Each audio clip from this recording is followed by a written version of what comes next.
It is Monday, March 16th. I'm guessing it's close to about 8:30, 9 o'clock now. Again, this is Jesse Dyson.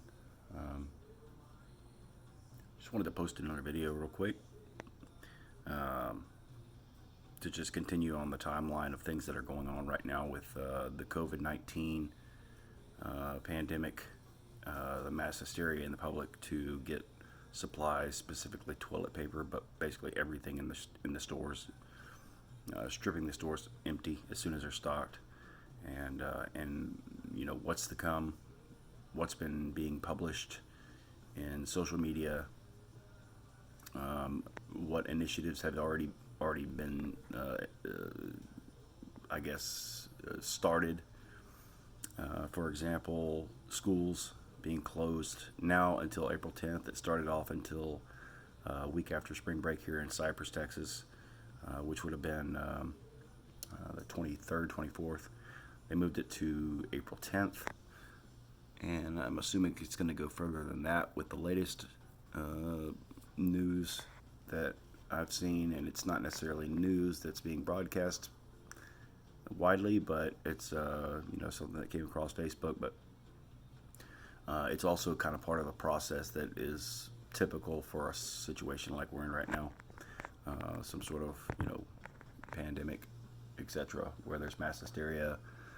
There's a virus that can't be contained or controlled, and even if they had a vaccine in in development, it would still be months before it could get to the population. So anyway, after reading a lot of these posts and kind of following along and see what's going on, one of the things that I saw was that the next step is going to be a 4-week mandatory quarantine on all residents. So can't leave your house, can't go to the store, can't do anything, and be basically stuck. And if you're caught out, I'm guessing there's going to be some sort of penalty if you're caught getting out, going around. I don't know if that means if you're just driving or if you're actually trying to get into an establishment, but I would assume that they probably don't want you out driving at all. So we'll see if that actually comes to fruition, but it's probably going to happen. And this is kind of in line with what they've been wanting and what I've been reading about when they use the word quarantine officially. It effectively means martial law, okay? Because if you want to institute a quarantine, then there has to be some sort of blocking device, some sort of measure, a tangible measure to ensure that quarantine is effective. And if you say a quarantine is keeping people in their homes, then that means there has to be some sort of policing to make sure that happens. And it's not going to be the police, it'll be the National Guard, because the police can't handle that. They're going to be dealing with other things, the normal things day to day that they deal with. So what I read a couple of hours ago was that within 4 weeks, sorry, let's see, yeah, in the next 4 weeks, which I guess that will be the timeline, that's when the quarantine will go into effect. For how long, who knows? Maybe a week, it may be a month, it may be 6 months, who knows what the plan is, and who knows why or whatever. But bottom line is that's going to happen. So I'm making this video, I guess, just as part of a documentary to say what's going on, in addition to kind of what I'm thinking and what I'm doing. And so I'm going to try and I mean, I can't circumvent this. I can't stop it. I'm just a civilian, normal civilian. I have no security clearance, no policing clearance, any of that kind of stuff. I was in the fire department for 13 years, but that gives me nothing. I'm no longer part of it. But before the quarantine or martial law, whatever you want to call it, goes into effect, I'm going to try and get to a place that's out of the mass populace, because that's where they're going to be policing the most. And I would say that it's probably going to be to anyone's benefit if you're blessed and fortunate enough to have family or your own property place that has well water and propane tank or natural gas flowing to it, to get to that location and stay there. Because if you don't, then the fear would be that you'd be stuck at your house. And when that happens, if you're stuck at your house, you will go through your food very, very quickly, especially with kids. If you have kids, they just eat everything. They get bored, they go snack. The next thing you know, you have nothing left. So it's just a part of life, what happens. But if you can get yourself away from the cities, the metro areas, even the suburban areas, and get out more rural, you're going to be more likely to be able to have your freedoms still to a certain degree. So that's my plan, is to get me and the boys and my wife out of the city, the suburbia that we live in, because I don't necessarily care too much about being forced to stay in my house. And even though I understand there's reasons behind doing all this stuff, I don't believe in locking people down. Now, there are people that have caused they're the reason for this, and those are the people that are ones that are stocking up on the pallets of toilet paper. Those are the kind of retarded ass fucking idiots that are causing the shit. But needless to say, it is what it is. We can't do anything about it. So they've caused the hysteria, and that's exactly what the test wanted to prove, was that we could not sustain ourselves. We would be chaotic fucking idiots. So best thing we can do is just get out of here and go to a place that's, you got some space to spread out. You're not stuck, because what's going to happen is you're going to get cabin fever. You stay in your house for 4 weeks straight, see what happens. Your kids are going to, beat the shit out of you, beat themselves up. It's not going to be a good scene. Your house is going to turn into a cesspool. You're going to run out of chemicals, supplies, everything else. In which case, FEMA's going to have to come in and start supplying, or, I can't remember the other, the Red Cross, sorry.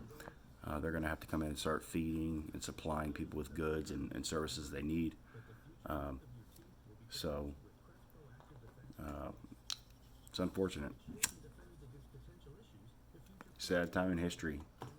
We're coming right back into the 1919 influenza, Spanish influenza shit. But I think that's all part of the geopolitical and socialist and communist agenda. Who knows what it's all about? I mean, I have no way of knowing. I'm just guessing. And like I said, I'm just a normal civilian, but I'm rational enough to put some pieces of the puzzle together and think for myself. So while I can't control any of this, I can control a little bit of what I do before things start happening, and at least maintain a little bit of sanity before things really hit the fan, if they do. I hope they don't. God, please be with us. But the main thing is just getting to a place of peace where you're not stuck in your house for so long. Get to a place where you can tell the kids, go, run, play. And there's no fear of interaction with others, no fear of running into the police and them telling you get back in your house, that kind of thing. So, anyway, I don't know what's going to happen next, but, I suspect it's going to follow right in line with a lot of what we've been seeing, or some people have been seeing, if you've been doing research on these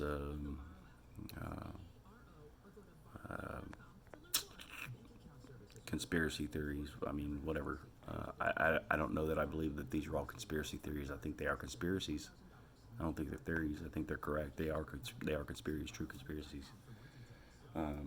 And we'll see what happens.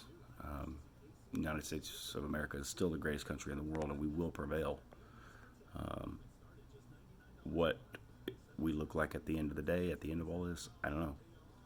But anyway, I'll come back and do another video, keep on this timeline for the documentary. Anyway, like I said, Jesse Dyson, it's March 16th, Monday. And things are, like, literally and metaphorically, like, shit's hitting the fan right now. So it won't be too long until we start seeing that shit drain off that fan.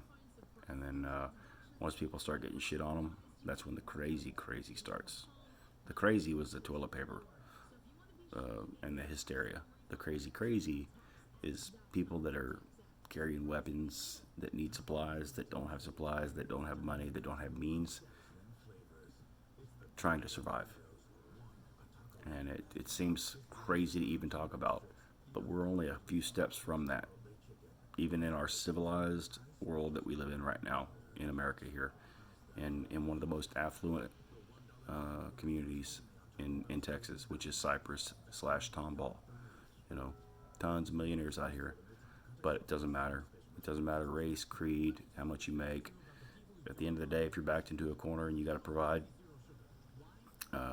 if you're hungry, if your kids are hungry, sometimes people do irrational things. So we'll see what happens. Hopefully, it's not too bad, but I'll come back and report back. So good luck. God bless. I'm not posting these to the media yet. I'm not posting them to Facebook. None of that kind of stuff.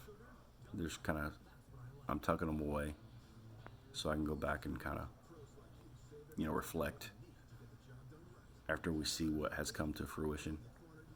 But I'm already getting backlash. People telling me on Facebook to chill out, calm down, all that stuff. So, which is typical. I mean, a lot of people are kind of out of the know, and they don't want to be scared anymore, and they don't want to hear the truth because it is scary. It is scary to talk about. It's scary to think about. It's a fact. But anyway, so like I said, I'll get back. We'll talk soon.